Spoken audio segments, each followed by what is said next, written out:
Orang tua Oi, kau mai koe orang ni tua a ki moa. Elizabeth Roof ki he Alfinau. whiau i tau olunga o wike hei lala o tau ni o kune whafofonga mai ko e Miss Fia Dance Academy Pre-Teen ni a bea me he Fia Dance Academy. Tau hongo fulu.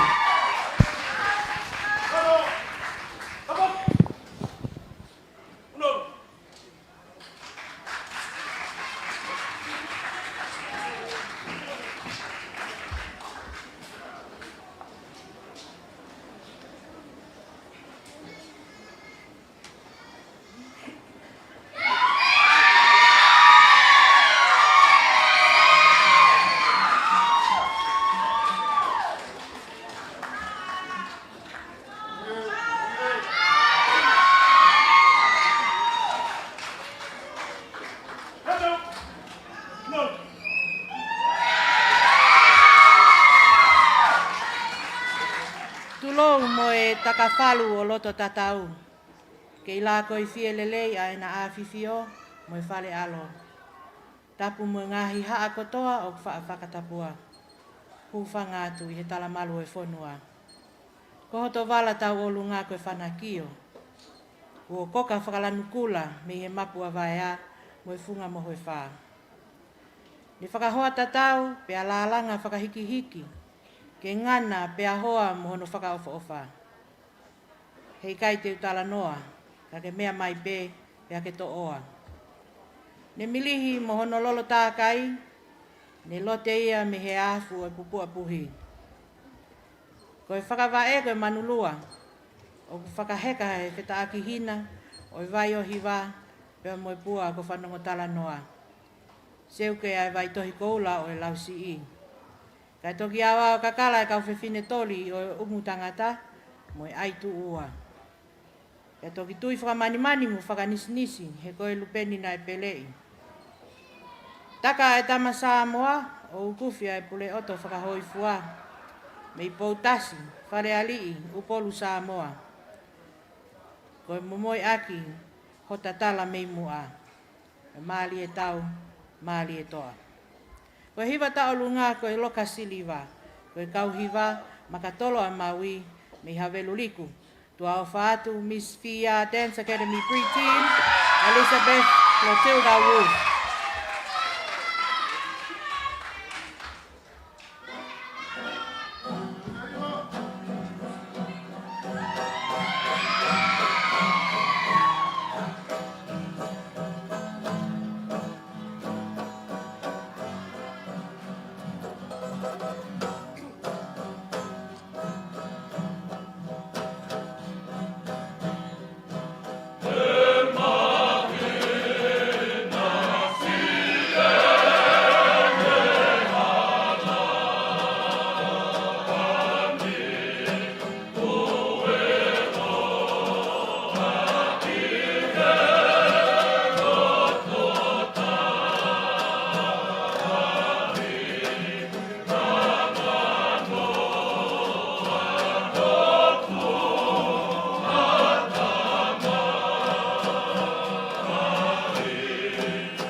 Elizabeth Clotilda Wolfia, me he Fia Academy, me Akalani Nusila, pea moe ne whiau hi tau olunga ki he whiawhini.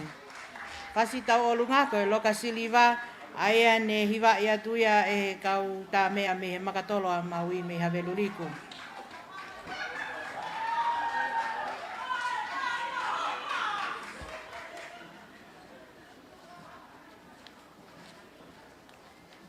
Koe whiauhi hono whā, ko mo ui he kelesi kolo peau aia. Me he kolo kakala Youth Dancing Group, me tataka motonga.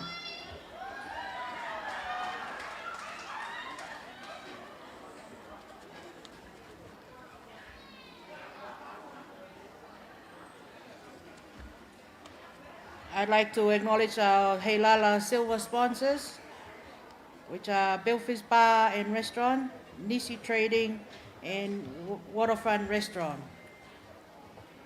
Ko e ngahi kau tahaini ko nau loto lelei ke sponsor ai ngahi pale ki he wike Heilala o e tau koe ni.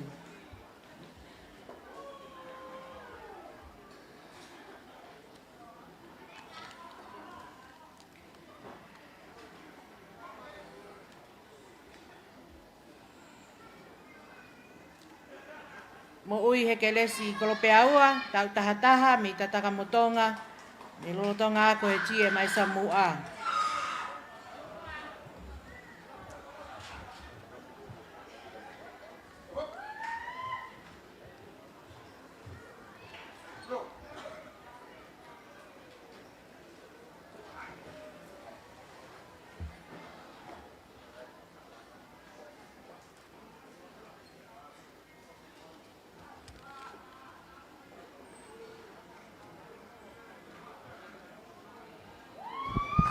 Ko lantua pekani me he Kolokala Youth Dance Academy.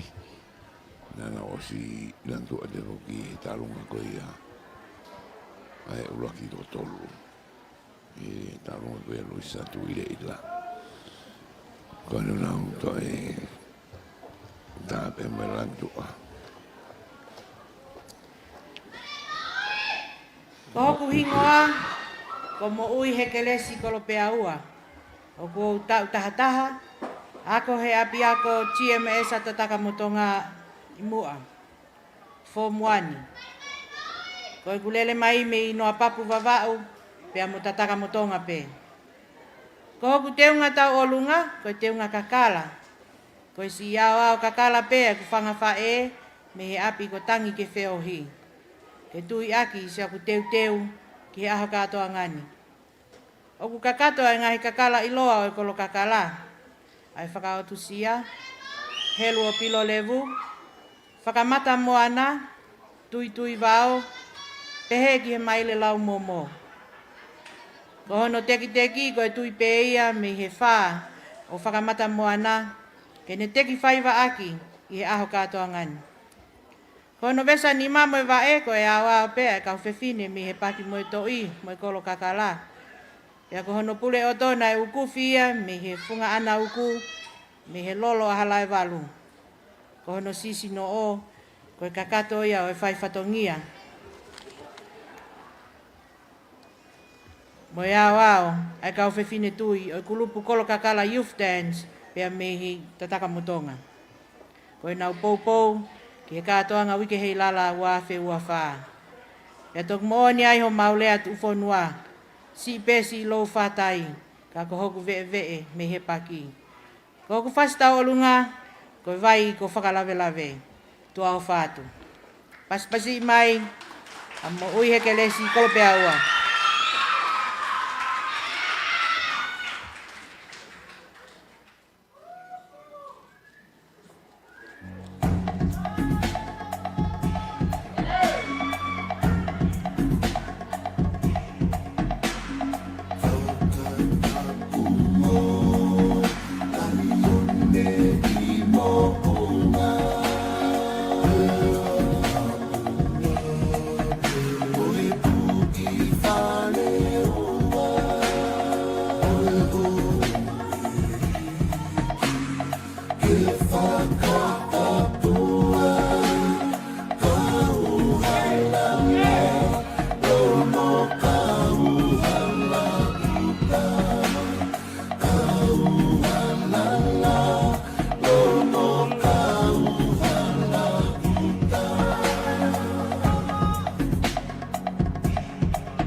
Mari, hoko ua ko ia. Afasi. Oi hekelesi kolo pe aua ia, pea me he kolo kakala youth dancing group. Tau hongo fulu, pea me tataka motonga. Pea mo ene tau lunga i ai vai ko whakalave-lave. Pamalo atu e pou. Holo peho mo mea o tamai ki princesi. Ko e whiauhi hono ni ma. Ko siutiti la tu. Tau hongo fulu. Pea me he kolo kakala youth dancing group ai be. Pea me tataka motonga.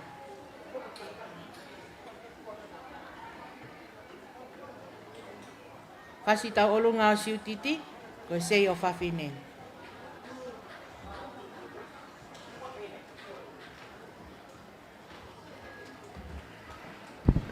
Grupo ko ni ko na ngai pare. Tataka teu mai i he tua o siutiti a Eleanor Kainga. Pea hoko mai ai a Meleane Fusi Junior e te aki. Pea mo le seri taufa, pea whakaosi mai ai kalasko no noa e siweli paia he lotu ofa whatawhehe. Ne ko e ngai pare ko e ke kalasko ni. Ko ta o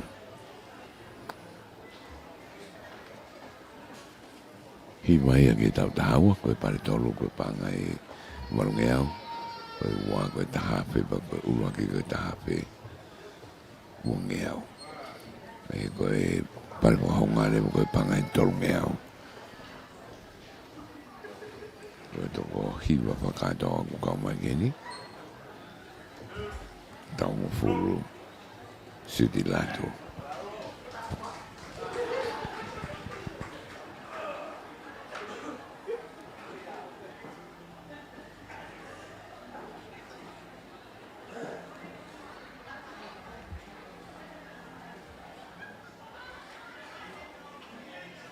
Pare.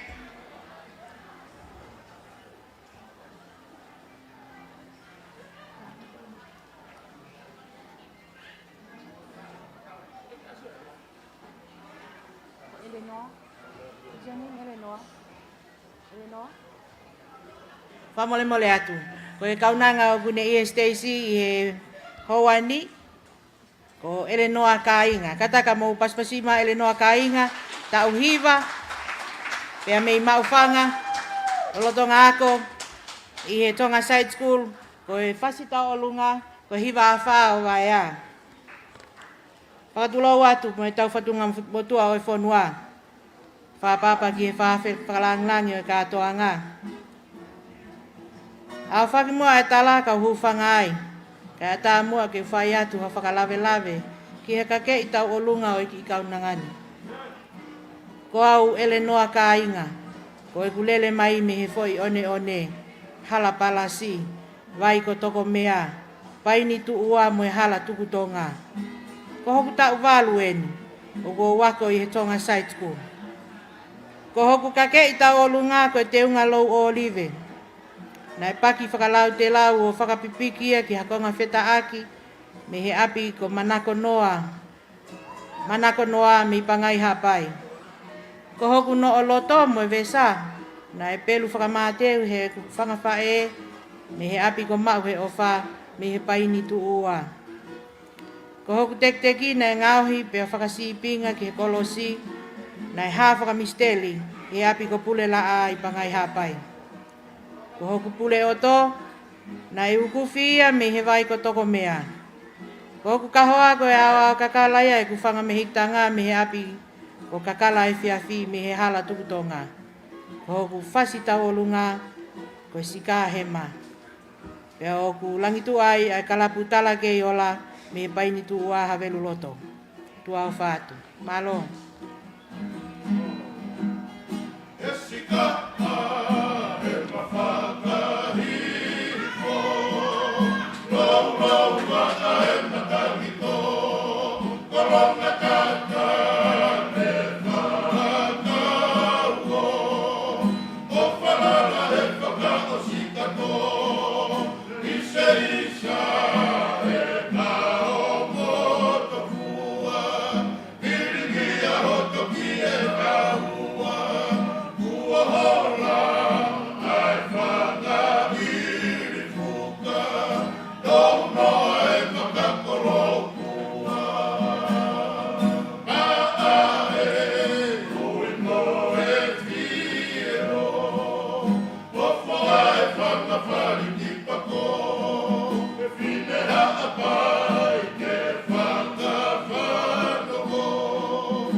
Oh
Mali taolunga mali hiva. Ko Eleanor ka inga ia. Tau hiva. Ya mi maufanga lolotonga ako he tonga side school. Ko no fasi taolunga. Ko hiva fa vaya pe na e hiva i mai ia. E kalapu talake o la mi havelu loto. Ke tau whiau hon hokoko si utiti la atu ia. Tau hongo fulu, pia me he kolo kakala Youth Dancing Group. Pia mi tataka motonga.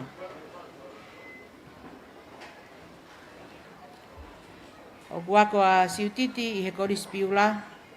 Pia kono fasi tau olunga ki he whiawhini, ko sei o whawhine.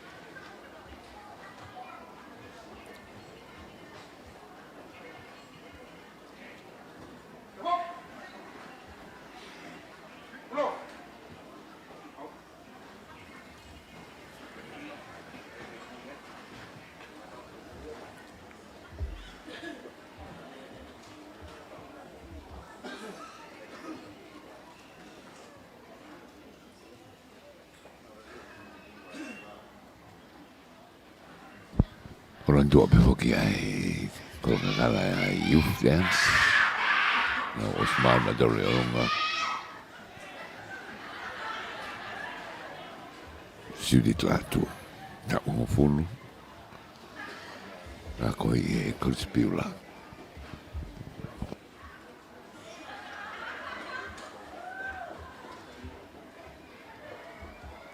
Ko ku hingo ako si utiti. No po malulupe latu. Ko ku ngahi kolo tupuanga o lau kau aki. Ko kolo kakala tataka motonga. Pe mo lau li i ha moa. Pe mo ha to uha pai. Ko ta hongo fuluen. Pe ko lolotonga ako i he Piula Primary School. Ko ku teunga tau olunga. Ko ngahi pe ia he whangafae mi he whanga ko fui pa mi tataka motonga. Ko ku fasi tau olunga. Ko taha e maa i moa e laa kua unga whonua kuin salo te tupou tolu o kui loa koe sei o whawhine. Ko kua whia he kukau i he polokalama takmamata ke uwhafofonga i mai ai kolo kakala Youth Dancing Group pia mi tataka motonga tua o whātu.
me he Kolokakala Youth Dancing Group.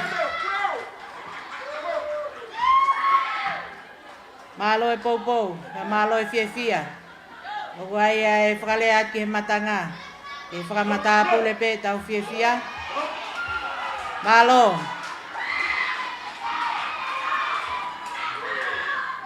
Ko e whiauhi hoko. Ko Eleanor. Ko Meleane Fusi Junior e te aki. Meleane Fusi Junior e te aki ta uhiva. Pea me i whaleloa, hauma le e ia, hauma utulau.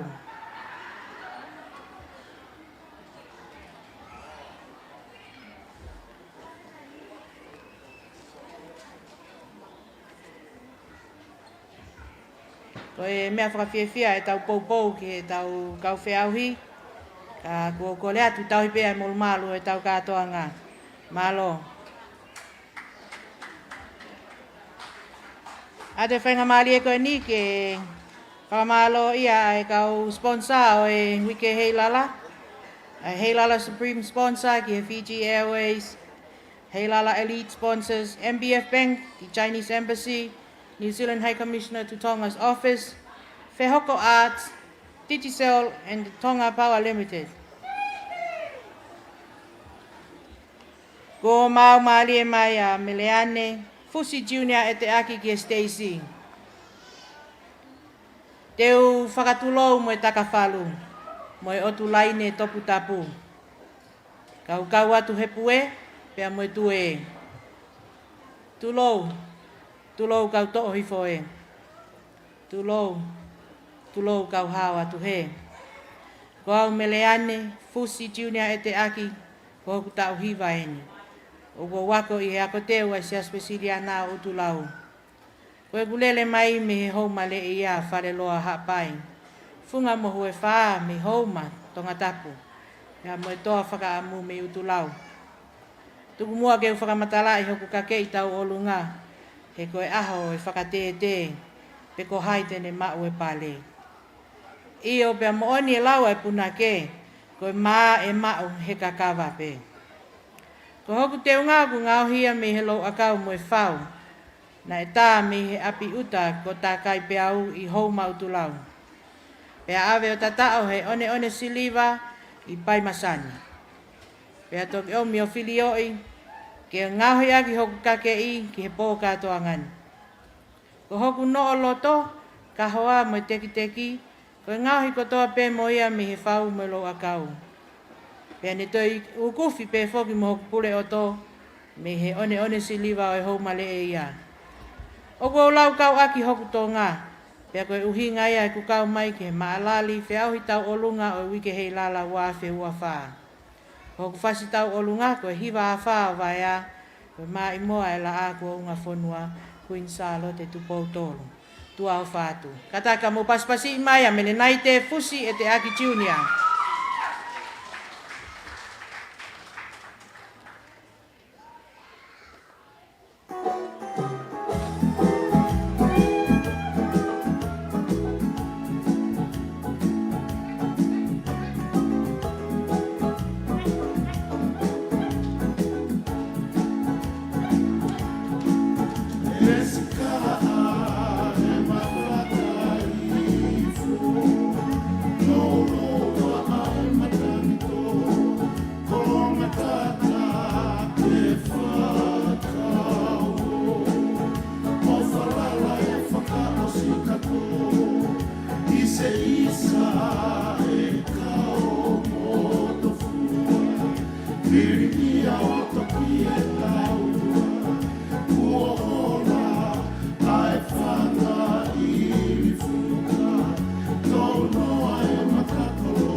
Ui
Paspasi mai mua, a meleane fusi junior e te aki pea mei utulau. Pea koe whiauhi, whikaua whakamui ia o i kalaskoin honoa, o i tau hiva ki he tau tahaua. Aia e whakaosi mai e lesieli tauwha, a e takai honoa o i tau ngai whiauhi ki he whiawhini. Holo peho mo mea ngota mai ki Princesi.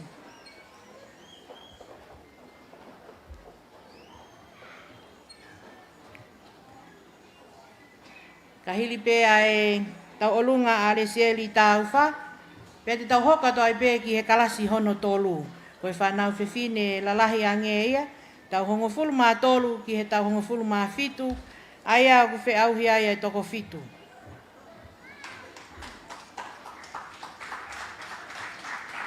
Multa me magi e wala fitu po ni mai vema, pata mai live stream e broadcom FM broadcast. Lesieli tauwha, Foma fola tau tahaua, me koro whangaloto, moto ngako e Liahona High School.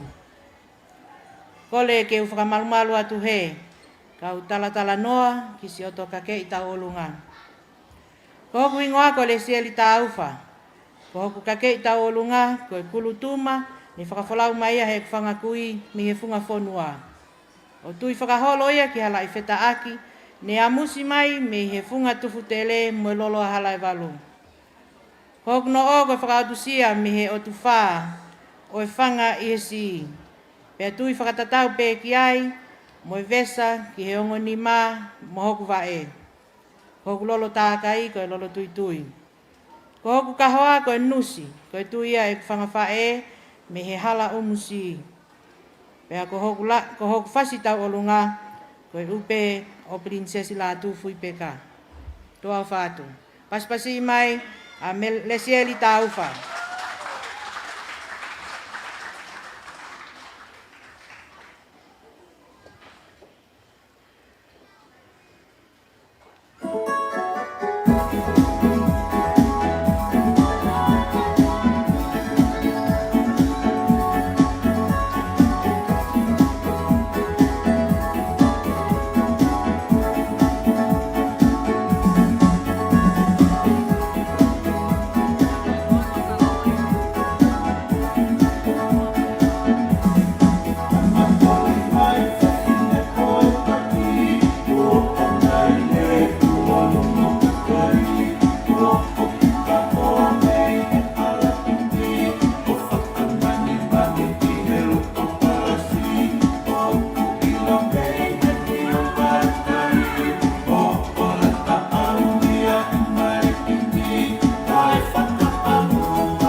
Male, ko lesi e li tau whaia, ko e whiau hi whakaosia o e karasi hono wa, ta uhiwa ki he tau hongo fulu maa ua. Pamalo atu ki a Lesieli na ne taolunga I mai ai upe o la tu fui peka. Te tau hoko ato ai pe fokeni ki he kalasi whakaosi, aia ko e whanau whiwhine lalahi ange, tau hongofulu maa tolu ki he hongofulu maa fitu. Whamalo ki e kau whamau I hono fuesia mai ai whatongia ma whatukituki o hono CVI o e tau kau whiauhi ki he whiawhini. Ko e whiauhi koe ni ai kalasi whakaosi, e tafi mala e mai ai a kalo laine fonua. Kataki ka e whakatonton mai peko kalo laine peko toka afu luisa ki lau momo kalo laine fonua tene kamata I mai ai whiauhi ko ia ai whanau lalahi.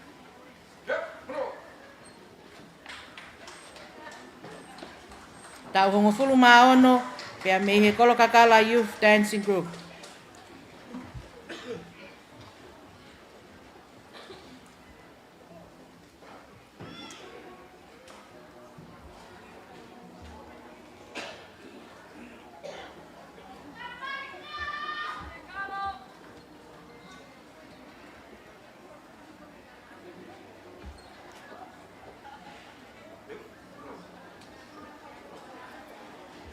Tapu moe la atupua hota fonua, kau hala lalo, kau hala uta. Kaya tā ke whai hatala mahea, I he ahoni mohono mau inga. Ko e kutu uni ke whakaha, ayanga o e kuwhiawhia. Wike hei lala kua tau whakahokoa, ise isae ko e mata I koloa. Ko le whainga maalieni ke whai atu haki whakalave lave, ki he kakei o I ki whine motua tau olungani. Ko kuingoa ko kalo laine fonua, ko tau hongofulu maa ono eni. Pea ko lolotonga ako I he kolisi Queen Salote. Ko e kulele mai me he Kolokakala mi tataka motonga, pea moe hala fua lewa.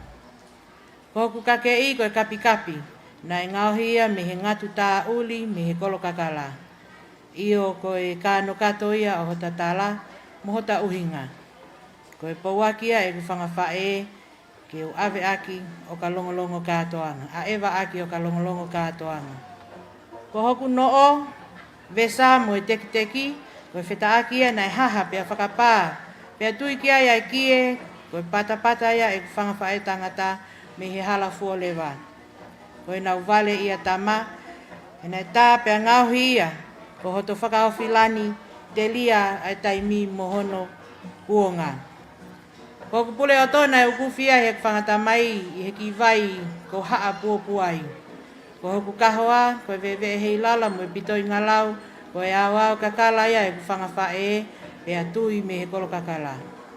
Ko whasi tau olunga, ko e ovawa kulu, ko e whauia ki he fuafua hake o e lotu I he tahavalu ua I tataka motonga. Ko e whaupeia e kufanga kui, pea whakahaka ia e kufanga tamai, ka ko e kaupunake o e Kolokakala. Ko e kauhiwa langitua, ko e kauhiwa pea e Kolokakala Youth Dancing Group. Ko e tua ofa atu, ko au miskalo laine fonua, mi tataka motonga Kolokakala mo loto tonga mo e hala fua lewa, tua ofa atu.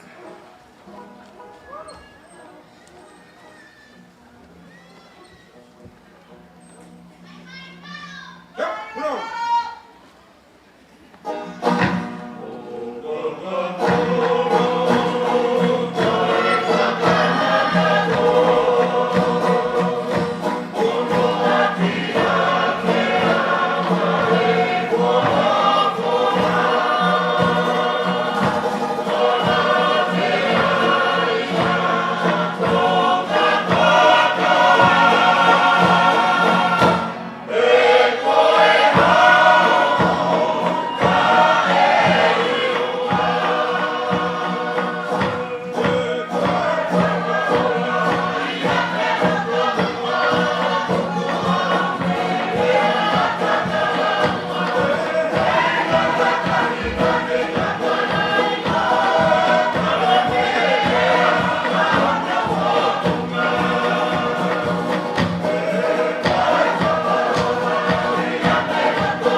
taolunga maalia hiva. O kalolaine whanua ia, pia me he kolokakala Youth Dancing Group. Na ne taolunga atu ki he ovawa kulu tahawalu uoua.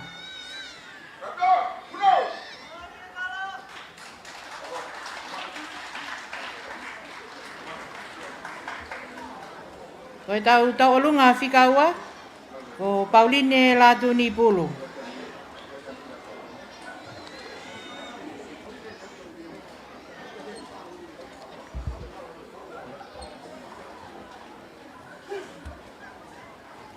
Pamalo atu ki he kolokakala Youth Dancing Group, he pou mai ki he katoa ngahi kalasi e tolu, whai ki ai e whiauhi o e whiawhini.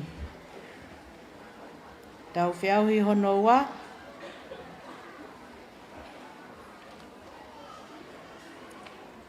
Teu mai ki ai a Pauline Latuni Pulu. Tau hongo fulu mawhitu.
Lang tua fo wenu na kwa mai.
Meleane pai ai Brixton Play kia tau hong e Fia Academy.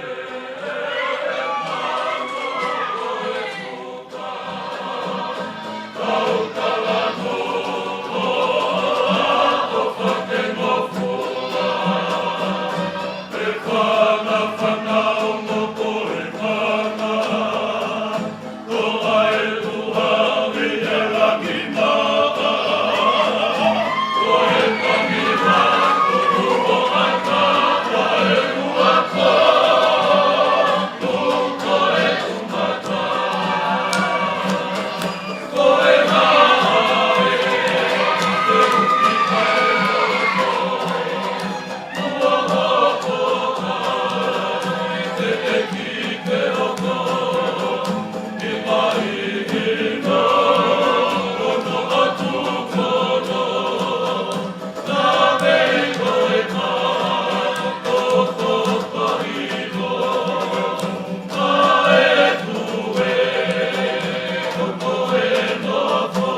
ka mo te paspasi mai a Meleane, pai ai Brixton Blake.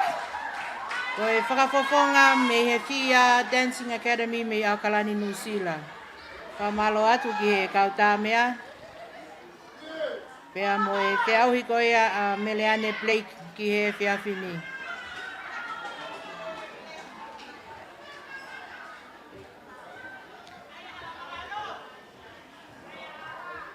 Te teo mai a Pauline la tuni pulu i he tua o Meleane.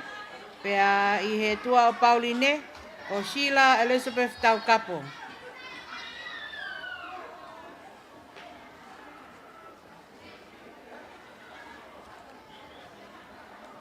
Kolo peho mo mea o ngō tamaiki whawhalanglangi. Kai hoko atu ai ngahi whakameiti ka koe whiauhi ai whanau koe hako tupu o mo whonua i he mai mua tau o lunga. Koe taha o tau ngahi whaiwa tu whonua. Mai tau whanau whewhine o hutalai ho nau molumalu mo e ngeia i he anga e tau nofo whakawhonua.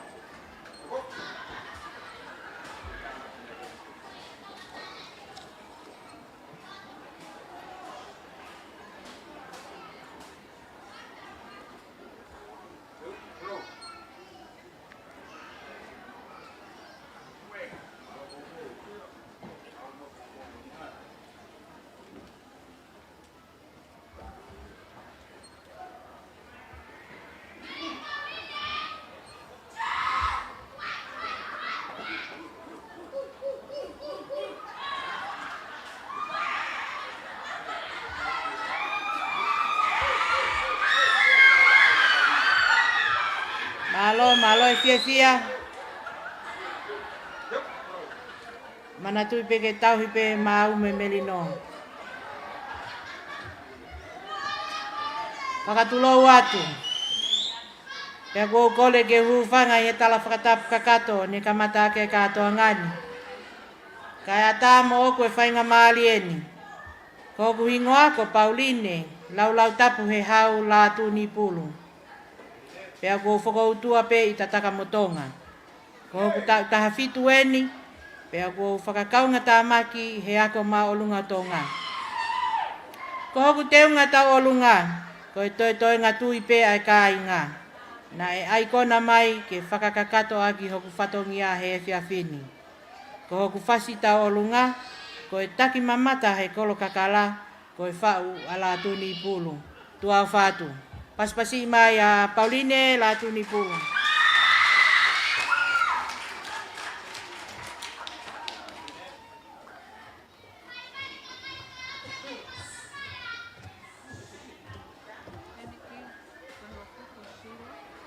Thank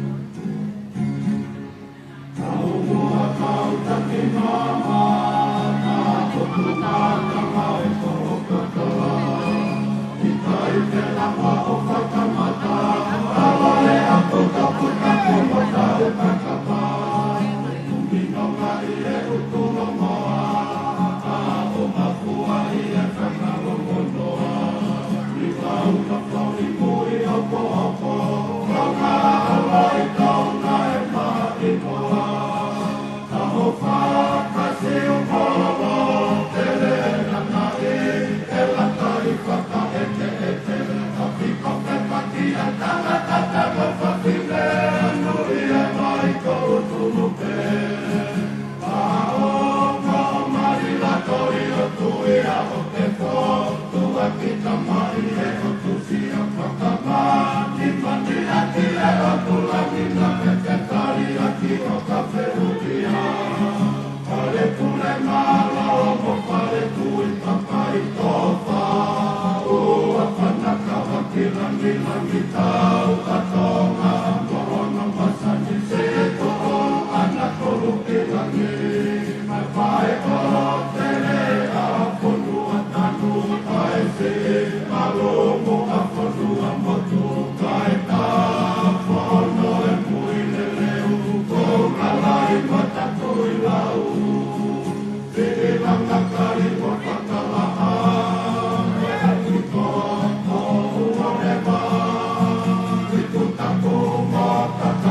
line la tuni upulu ia me he kolokakala youth dancing group. Pea mo ne whiauhi, o ne tau olunga ki he hiwa koe taki mamata he kolokakala. Malo.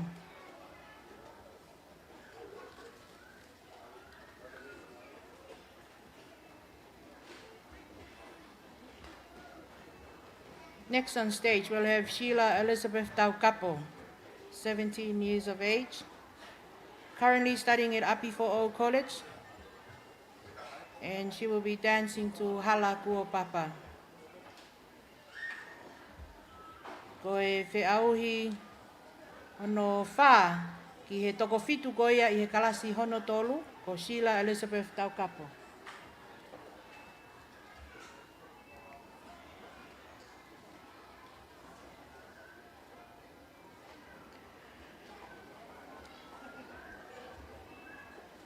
Ka hili pe ai whiauhi koe ni ai konga hono tolu, ai kalasi hono tolu, pea e whakahoko atu e tau lea whakamalo, e he tale kita ki he waa Destination Development ai Potungau e tak mamata mo I whalau e wewa, ko Anthony Koka, ka e whakakato e ngau e kau whakamau, pea mo e ongo atita, e tok whakahoko mai ai o la. Ko hoku hingoa ko Sheila Elizabeth Burke Taukapo o pei o manu mataongo pea mo loto nuku alofa. Holo pe mua mo mea kai tuku ke ulawe lawe atu ki ho talanoa. Ofa si malau mo si ene kakau na heka mai he lomi peau. O uku he lolo a halai walu manuna hake I he kolo hau. Tanu hono fua he longo akau. O ke henga atonga tapu na e lau, kai kite noa ai ki whine motua ko au. Ko ku wala tau olunga, ko ngatu uli, fungani lou o olive. Ko ku kahoa mo hoku sisi, ko si nima mea ako toa ia, si ngahi whae o maa keti tala mahu. Ko hoku teki mo e pule oto, mo e whakatau pe ia me whare si aina, Xing Shanghai. Ko ku lolo tākai, ko ku lolo katoa ngā, ko lolo fisi. Nai whakatau me wharekoloa si aina Jet Li. Pea hui ake foi lolo me wharekoloa tonga USA ke namlelei. Ko pole aki hoku molu malu whewhine tonga, aia oku haa I hoku wala tau olunga, I whakamahino e ku tui o tua, pea mo e ku kei olunga he kaliloa. Ko ku whasi tau olunga koe maa imoa ku insa lote koe hala kuo papa. Pea oku langi I atuia he kalapu mos koula o e funga taaki moe aka, o whakafou I he teknolosia. Mo paspasi I mai a Sheila Taukapo.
Malo e tau olunga.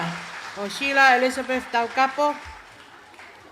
Pea moene tau olunga ki he hala kua papa. Ko e whiauhi hono nima, ko toka afu Luisa ki lau momo mua taane.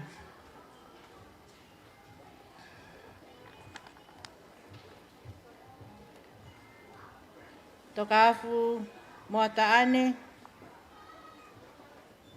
Kau hongo fulu maono, pea me tataka motonga, lolotonga ako i he Tonga High School. Ko hono fasi tau olunga, vai kāsia tuituu hei lala.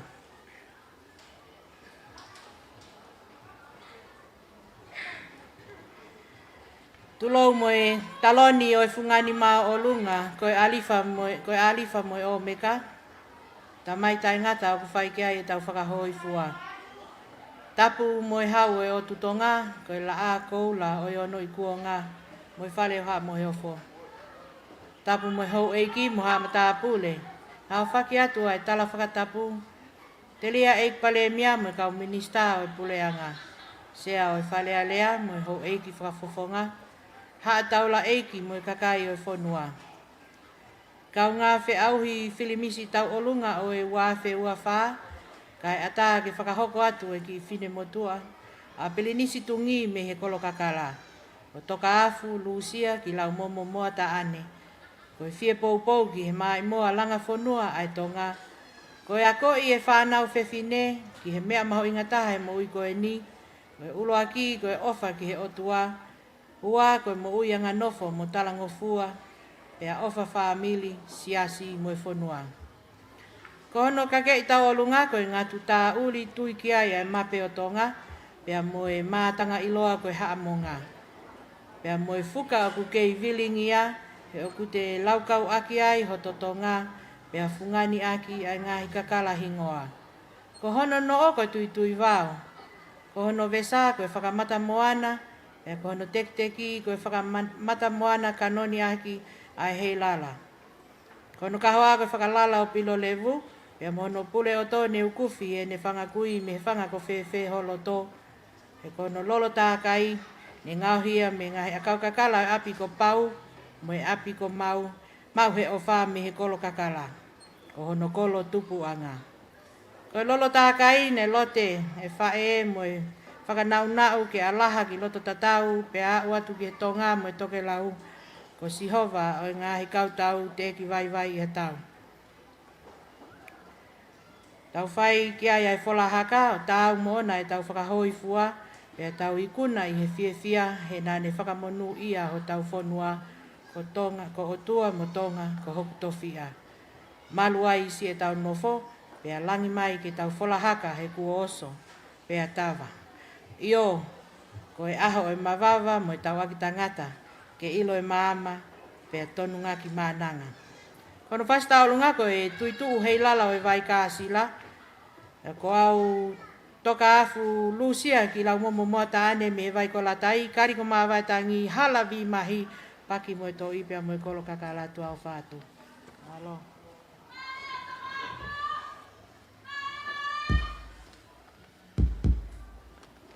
Tapu mo e kaloni oi haua tonga. Tapu mo hato e kakalahina. Tulong i e talaho tau whanua. Isa kuangana ai feita i tupua. Aku kei na ngatu Hono lau kohulan Kuni i eka Tau whatunga matua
ke ta olunga kata to e paspasi mai ato ka afu lusia ki lau momo mo taane ko e feau i fika ni mai ia i he kulupu hono tolu. E hoko mai heni a Anita whatawhehi lupe tu le lei pele nato ko e feau ko e tau olunga hono no ia pea toi pea e tau olunga e taha whakaosi a Mona Lisa funga lei. Ko e tātuku ia o e tau ngahi tau olunga i he whiauhi Miss Tau Olunga Junior o i wike hei lala wafe wafaa.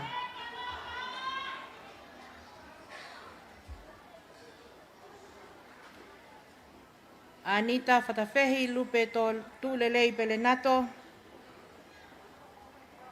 Pea mei mauwhanga lolotonga ako i he Liahona High School tau hongo fulu manima.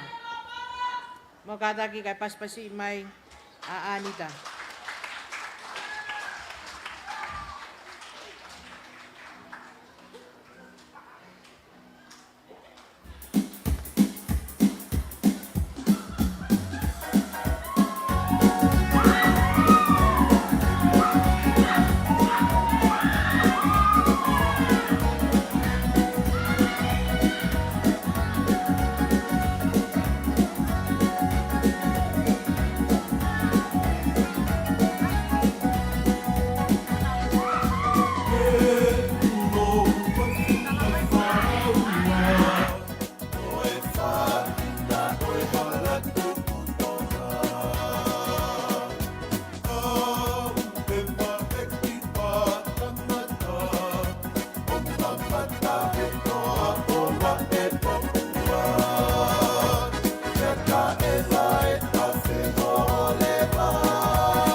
e taolunga Anita whatawhi lupe tu lelei pele nato.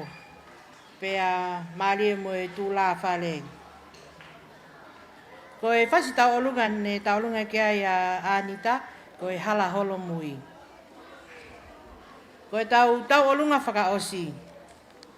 Ki e whiawhini, ko Mona Lisa Fungalei. Holobeho mo mea ngota mai ki princesi. Kai ata ki whakakato atu e whiawhia ho mo ka inga me he kolo kakala. E whakamatala atu e teunga kaute o Katinia Fungalei Junior ki he Mr. Olunga Junior o i wafe uafa. Tulou mo e tala whaunga o tu whelenite, haa mo he ofo kei tuu he fohe. Maali e po mo molofaha mo e nafue. Mau luta anga o e tonga fuape. Ofa ke ata, pea ofa ke ngofua he ahoni e, kua ulea he maali e o lou kaute, mo i matalai kaute. Wisa te ulau kau he aho koe, hoku teunga koe lou kaute. Io na e toli pea tui whakaholo holo pe, ke whakamooni ki he tatali te. Tā lolo hange ha pea umomole, fungani wha o tusia, tonga pe ia he kolope. Kaute hine hina, kaute kulo kula, koe lanuia o e tafuka. Teu teki teki pea teu vesa, he koia e moto o e whonua. Kauka teki whaiva mo wholahaka, a vea ai e loto o e sola pea mo e taka. Teu kahoa whakalala mo pito i ngalau, he nai tori aikona me i longo akau. Vai ko tolopona e kei tuu mo e lau, ke a fuhi aki ka te whakamani mo lau kau. Io, ka tuu mahanga e kakalai mo unga talau, toki whakamooni, koe sila e kei whakamau. Hoto no o, koe whakamaunga nofo, fio ai e kakala, fio ai e kakala o kumuni loto. Laloni maile, kungani whaakula, maile ia moe moto. Muka ia moe moto, fisi iahi, fisi Italia, whakahafuni e poto. Toki manongi o alaha i he loto mo loto. Ke te tākai he pangai kua soso. Tonga pei tu o tue. Ulu whonua ke i lanu mata pe. Whakamatala ia e he lou kaute. Ai maui ui o tonga ki mamani furi pe. Veke veke ai a hou eiki mo i lau vale. He lou kaute, matala i kaute, koia hoto vee vee. Leve leva hesi e te lave. Ko hoku whasi i tau olunga, ko e hala kua papa. Mo pasi mai, e whiahui whakaoski e whiawhini, Mona Lisa Fungalei.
Mari.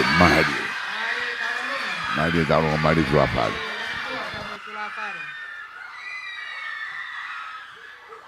Koe tau alunga whakaosia, ne whakahoko atu e Mona Lisa, Katinia, Ofi Kalanga Francesca, Siuki Moana Fungalei, ta hongo fulu maanima, pea me he Kolo Kakala Youth Dancing Group, pea me tataka motonga, nora tonga hako e tonga high school.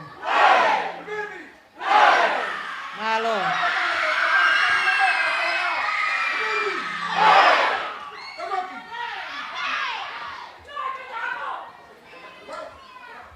Pamalo lahi ki he Kolo Kakala Youth Dancing Group, he pou mai ki he tau polokalama e pōni. E whainga maali e koe ni, o ku whakamau po e ngau e kau whakamau e he ongo ātita. E whakakakato atu a lea whakamalo, e tale kita ki he waa Destination Development ai Potungau e takmamata mo i wholau e bewa ko Anthony Koka. Pea ka hili ia, e hoko atu e whake tau ngahi pale, pea toki whakakato aga e tau lotu tuku. Malo.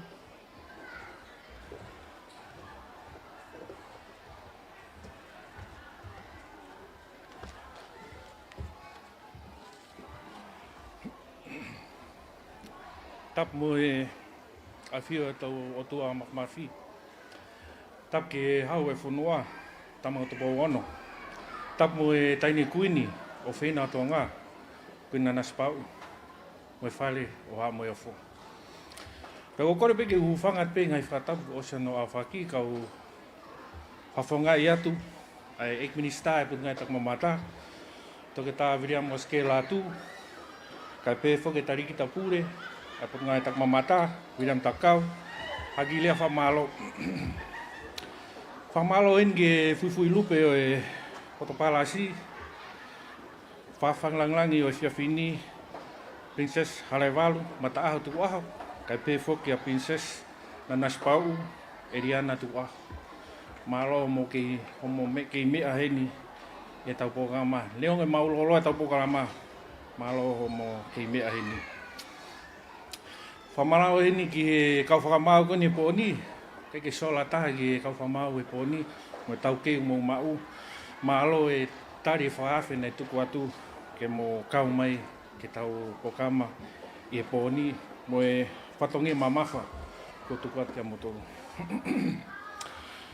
O te whamalo maki ke rongai whanau, kai maa e kau tau i whanau o kuhinga e tau pōkama i Whiawhini, mahalo e teuteu mo e pōpō lahi.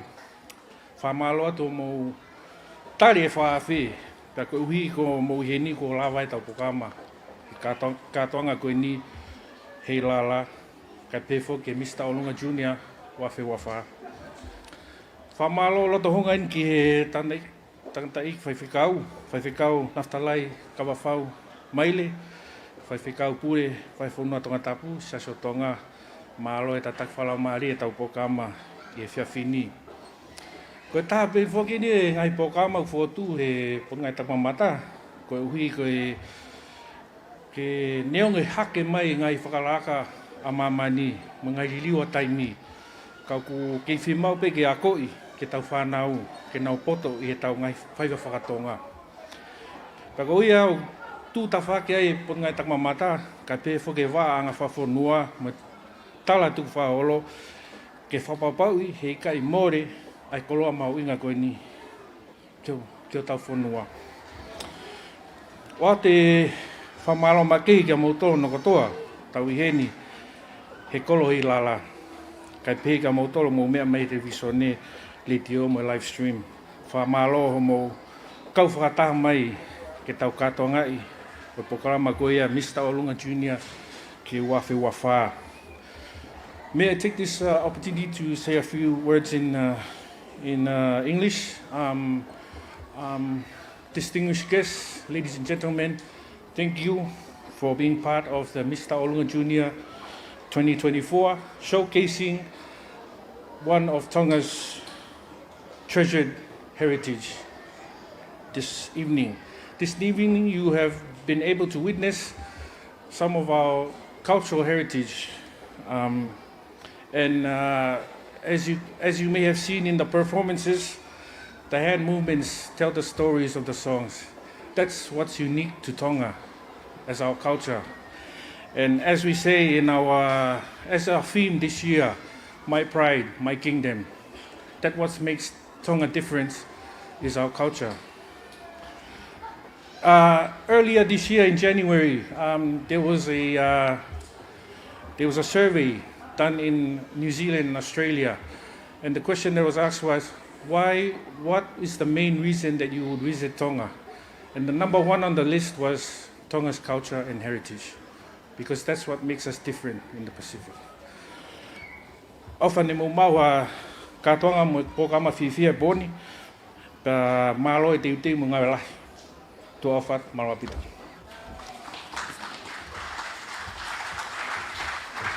Pamalo kia Anthony Koka ko e tale kita o va Destination Development na e potunga o e tak mamata e whakakato mai a e lea whakamalo he whiawhiko e ni. Ko mau mai a e ngaue a e kau whakamau pia moe ongo atita ki e ola o e tau whiauhi e whiawhini pia o kou ke whakawhei a e wheituna e tahine princesi hala e walumata aho i anga lelei ange mua lau maare lelei ka mea mai o whakalanglangi hono whaki a e pale o ki nau tolu ne nau ikuna au e tau ngahi whiauhi e whiawhini e pehepe ki tahine princesi ko nana spau Eliana. Kataka mu paspasi mai a e tau wongo tamai ki whakalanglangi o e whiawhini na mea fuoloa heni e whakakakato mo e whakalangi o e tau polokalama te au hita olunga o e whiawhini. Teu kamata pe a ui atu me he pale tolu i he kalasi uluaki. Tau nima ki he tau walu ne whiauhia i hatoko tolu.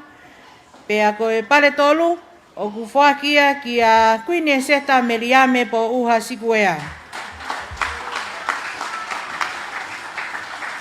Kataki teu mai ai kau whiauhi i aui atu ho hingoa pa ke lava mai ki mua ke mau atu ho pale. Pale tolu i he whiauhi e tau nima ki he tau walu whakia ki a kuine seta me liame po uha sikuea. Kata kai pospasi mai ai ki kaunanga koe ni.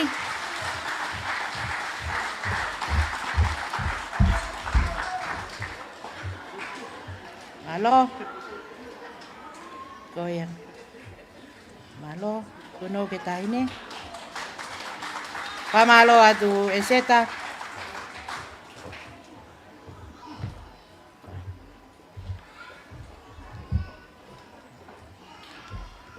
Ko e pale hono ua. O whakia ki a Luisa tu ile ila.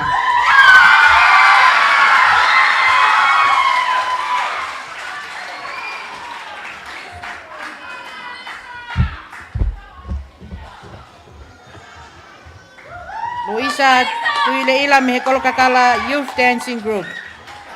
O kumau ai whiauhi koe ni a tau nima ke tau walu e Ana Makalita Finau me Fia Dancing Academy.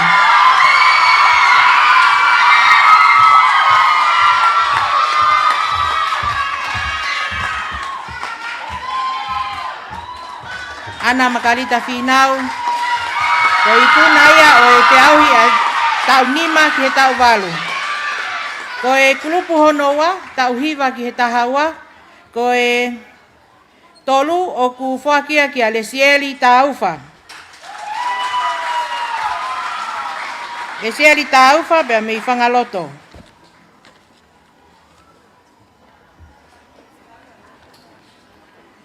Ko e pale o e karasi koe ni tau hiwa ki he tahawa. O panga e ono ngea, walu ngeau ai tolu, tahafe ai ua, pe tahafe nima ngeau ai uluaki. Le seri taufa mo e pale hono tolu. Toto mai pe whakapa ke ki tahine, pe a maa watu ho pale. O ia. Alo? Ko e pale hono ua, o ku whakia ki a Ateol Uhila. Pea mei pahu, pea mo popua. Lolotong ako, i e GMS ngile ia.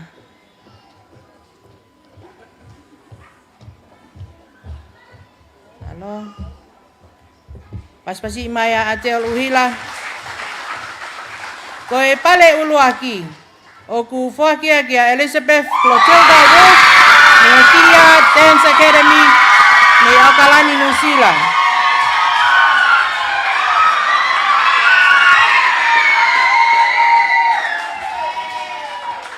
O ku whakamanatua tupe. Malo. Paspasi ma Elizabeth Clotilda Wolf. Ko iku naya o e kalasi hono ua, ta uhiwa ki he taha ua. Whamanatua ko mautolu ne ika ikau i he maupale uraki ua tolu, o kuia ia he pale whakahounga ma ki mautolu. Hono kotoa. Ko e kalasi whakaosi. Tau taha tolu ki he taha fitu. Ko e tolu o ku whakia ki a toka afu lusia ki lau momo moata ane.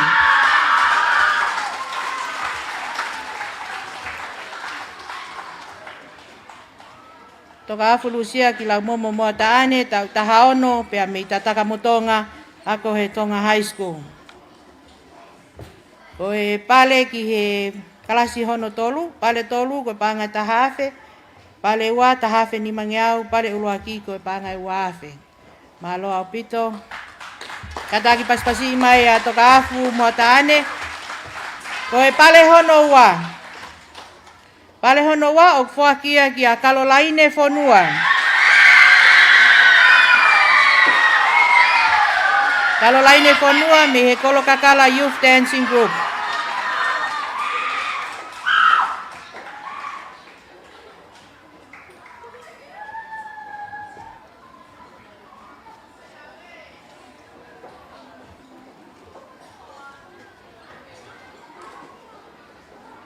Alo.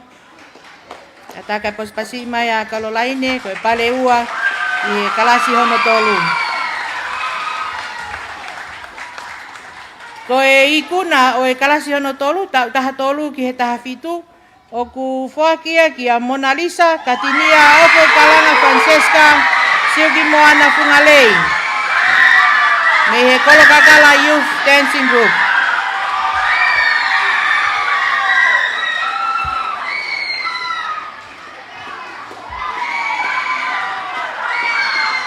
Mona Lisa Fungalei ko ikuna ia o e kalasi hono tolu ka nau whewhine lalahi.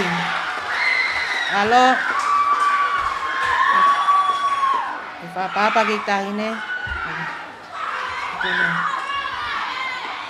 Malo. Pamalo atu prinsesi halai walu mata aho. Ko wanga lelei. Kai whakia ngahi pale. Pamalo atu ki he matanga. I whainga maali e koe ni e whakawhea e whai whekau ke ne lava mai o whai hata o lotu tuku.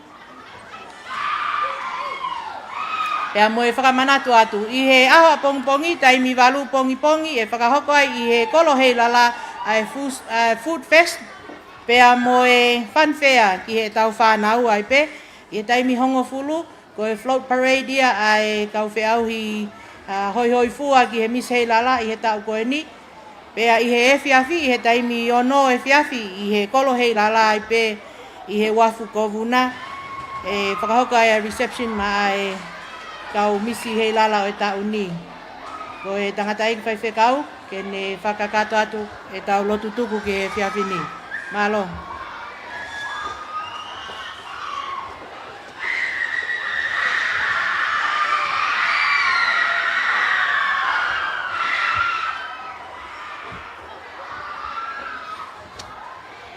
Malo pito kai whaiha taulotu. O tua maf. Ko ikuna e ngawe anga o e wheitula a koen. Pea kuke whanau le lei mai ki he fie e kāinga. I he tare niti nā ke whoaki. Ko e e pōni ko e hui ko no kau whakamau. Whawhita i ho maurau maari e nau tufa ta tau o i kai ai hapaki wa uri taktawa. So a maunion mau hanga ki ho awhi. Ko e hui ko e whenga pia mo e whekeri ai taki mamata Ko uhi ko hako tupu e whonua he ko hake whakalakalaka. Wa more kai toko ni mai e awhiwana. Whawhoki atu ho langi. E ko opea e pule malo i pia moe nau. Whia mai e o tua e tutuku e whataha ngani. Ko hai tēnei tauhi. Ai whanonga ke khala e mama ai o kumau iai. Wha more ala.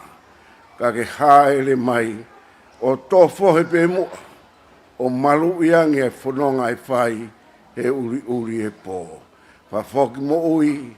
Nau tolu ko toa be ko o sia mea mai ki o nau ngai loto whare. Pia whai e nau whawhitai mo whamaro. Hei kuna ko whai. Wha more. Ka ke toki whahangi ki minista. Kau ngau e koe ne tak mamata. Ai hounga ki o mauloto. Ai ngau e ko nau whai. Ko e mauloto ia mau kore. O whai tūnga pe he klesi o tau e ki ko sisu Christ. Whalai e toa koe tamai fio i lau maari e maani oni. A fio a he ongo tai ne princesi. Na me atu. Pea mau mui atu hai. O mheo kele si whafotu aki mau tolu. O wana hiri kai whai pe o tai ngata. Emeni. Peo kakato ia. Ai programa ko ia e Miss Taulunga Junior. Ngai ka ngahi kuna kone mau mea mai koe ki ai. Programa ko ia hoko pongpongi. Ube ko e pupo e u programa. Mute mau tatau atu me koro heilara. Paponga toa webstar. Lea pepe voki. Kia Filia Paea. E hoki a pota levu tifua. Pau saswaka. Mumea. Malo elerei. Greetings from the Kingdom of Tonga.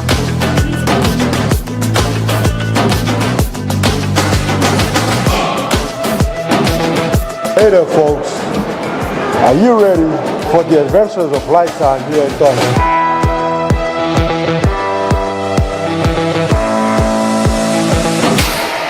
Owa, it's Hey Lala Festival. It's a time of joy, culture, and festivities.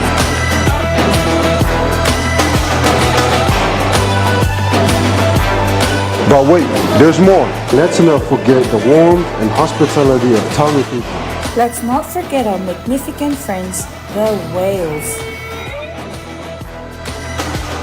Calling all adventures lovers. Tonga is the way with the epic lineup of sports, sea, and sunshine. So what you waiting for?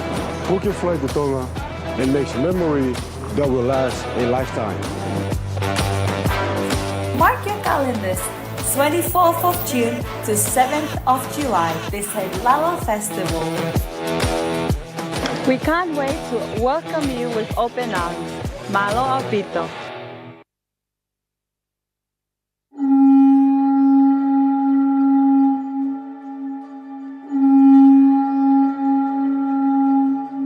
Our Pacific Islands are scattered across the Pacific Ocean. 14 million square miles of the largest and deepest of all the world oceans. Our Pacific Islands were settled by our seafaring ancestors before white explorers even dreamed of reaching our shores. Some say that the vastness of the ocean isolates us and separates us. We say otherwise. The ocean has been a critical part of our lives through centuries. The Pacific Ocean connects us to each other, to our past and present. Our ancestors navigated these oceans using the sun, moon, and stars as a compass, and the currents and ocean breeze to guide their journeys. The ocean gives us life, hope, a sense of belonging, and identity. Wherever we may be, we will always be the people of the ocean. This is the King